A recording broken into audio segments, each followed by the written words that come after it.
Sebanyak 30 gram urea, massa relatif 60, dimasukkan ke dalam kalorimeter yang berisi 500 ml air. Hasil pengamatan termometer menunjukkan terjadi perubahan suhu, di mana suhu awal air adalah 28 derajat Celcius, kemudian mengalami penurunan menjadi 21 derajat Celcius. Bila massa larutan dianggap hanya massa air dan kalor jenis larutan adalah 4,2 Joule per gram per derajat Celcius, maka besarnya perubahan entalpi pelarutan urea dalam satuan kilojoule per mol yang tepat adalah pertama kita lakukan pendataan terlebih dahulu informasi apa saja yang diberikan di soal. Yang pertama, di sini ada dua fokus ya, ada informasi untuk urea dan ada informasi untuk air. Untuk urea yang pertama adalah massanya yaitu 30 gram. Dan massa relatifnya adalah 60. Kemudian untuk air datanya tadi nih massa ya, massa urea yang ini massa relatifnya. Kemudian untuk air ada volume air 500 ml dan ada suhu awalnya kita anggap T0 itu 28 derajat Celcius dan temperatur akhirnya T itu turun ya, jadi 21 derajat Celcius. Kemudian ada beberapa ketentuan. Yang pertama, massa larutan dianggap hanya massa air. Dan kalor jenis larutan adalah 4,2. Nah, itu juga kita tulis sebagai ketentuan. Jadi ketentuan pertama, massa larutan sama dengan massa air. Yang kedua, kalor jenis larutan besarnya adalah 4,2 Joule per gram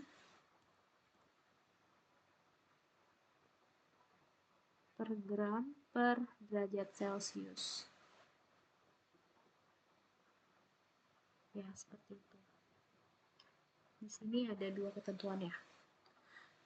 Oke, baru kita masuk ke pertanyaan. Ditanya perubahan entalpi pelarutan. Nah, untuk menghitung perubahan entalpi pelarutan, nilainya bisa kita cari dengan cara membagi kalor reaksi atau kalor yang terlibat dalam reaksi dibagi mol zat yang terlibat juga dalam reaksi atau biasanya mol per reaksi. Jika pereaksinya lebih dari satu, maka pereaksi yang dipakai adalah pereaksi pembatas. Oke, nah seperti ini rumus umumnya. Maka dari itu kita lakukan perhitungan satu persatu, mulai dari berapa kalor reaksinya dan berapa mol reaksi, baru nanti kita masukkan ke rumus ini. Oke, kita mulai dari Q reaksi. Definisi Q reaksi atau kalor reaksi adalah kalor yang terlibat dalam reaksi tersebut. Reaksinya apa? Reaksinya di sini pelarutan. Berarti karena Q itu adalah M dikali C delta T karena terjadi perubahan suhu. Jadi kalor jika terjadi perubahan suhu nilainya adalah MC delta T. Berarti di sini Q reaksi, reaksinya adalah pelarutan. Jadi Q-nya adalah Q pelarutan. Sama dengan ya massanya berarti di sini massa larutan dikali C itu kalor jenis. Massa larutan kalor jenisnya yang dipakai juga kalor jenis larutan. Delta T-nya adalah delta T larutan. Oke. Untuk massa larutan karena pada ketentuan pertama yaitu tentang massa larutan sama dengan massa air, maka massa larutan di sini kita anggap sebagai massa air. C larutannya tetap tulis saja dulu kali delta T. Nah, Di sini tidak ada delta T larutan, yang ada hanyalah suhu yang diukur di air. Maka dengan asumsi pertama tadi dan asumsi kedua juga, massa larutan sama dengan massa air, jadi delta temperaturnya juga kita anggap delta temperatur air. Nah, masukkan nilainya. Untuk massa air, di sini air tidak ada informasi terkait massa, yang ada adalah volume.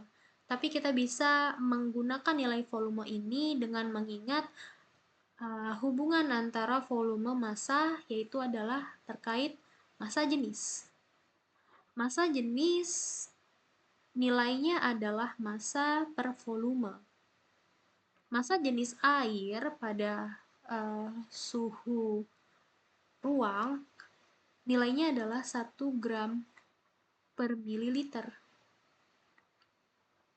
Maka jika kita memiliki volume yaitu sebesar 500 ml, kita bisa mengetahui massanya. Jadi setelah kita substitusikan nilainya, massanya adalah massa jenis dikali volume. Jadi 1 gram per mililiter dikali 500 ml. Coret mililiternya, jadi massa air adalah 500, 500-nya tinggal satuannya gram, jadi 500 gram. Atau dengan kata lain, untuk nanti ya, dengan mudahnya dari sini kita bisa ambil kesimpulan, jika massa 1 gram air itu akan sama dengan 1 mililiter air, yaitu pada saat massa jenis air bernilai 1 gram per mililiter. Nah, jadi massa airnya kita masukkan langsung 500 gram. Kalor jenis larutannya tadi ini 4,2 joule per gram per derajat Celcius dikali perubahan temperaturnya dari di sini perubahan temperatur kita nggak usah lihat awal dan akhir, pokoknya berapa perubahannya. Masalah tanda nanti kita bahas di akhir berdasarkan termodinamikanya, berdasarkan termokimianya. Jadi kita hitungnya yang besar dikurang yang kecil dulu saja. Satuannya derajat Celcius. Jadi nanti satuannya kita lihat gramnya hilang ya, dicoret dengan ini. Lalu derajat Celcius ini kan negatif 1 hilang dengan ini. Jadi nanti energinya sudah dalam joule, yaitu sebesar 14.700 joule. Nah, karena di sini diminta satuan energinya dalam kilojoule, langsung kita konversi saja dibagi 1000 menjadi 14,7 kilojoule. Ini adalah Q-nya. Nah, setelah Q yang dibutuhkan adalah mol per reaksi. Untuk mol per reaksi, siapa yang direaksikan? Yaitu adalah urea yang dimasukkan ke dalam kalorimeter. Jadi mol reaksi di sini adalah mol urea.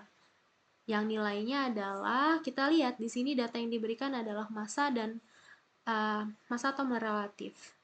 Jadi untuk mencari mol kita menggunakan hubungan mol dan massa, yaitu mol sama dengan massa dibagi mR-nya. Jadi mol urea sama dengan massa urea dibagi mR urea.